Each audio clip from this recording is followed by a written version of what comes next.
Државата и бугарите подпишаа, Минстрој влегува во Добрево и Тераница, рударите се враќаат на работа. Со денешното пропишување на договорот, компанијата и официјално во наредните 30 години ќе менаџира со двата рудника и ќе задржи околу 1000 работници кои веќе работеа во рудниците.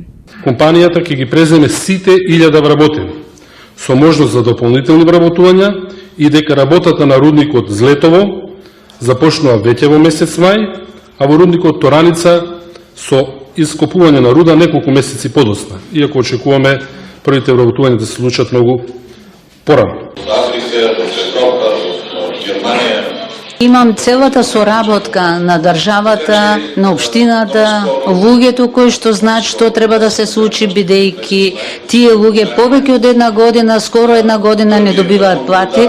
Јас ќе им платам се што имаат да добиваат и то веднаш, ќе ги вратам на работа уште во месец април и во месец мај ќе почнеме со работењето и ќе имаме првата руда.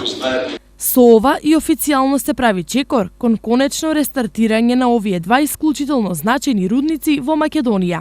Конечно решаваме еден голем проблем кој го имавме со претходниот концесионер и неговата работа која ги однесе во стечај двата рудника.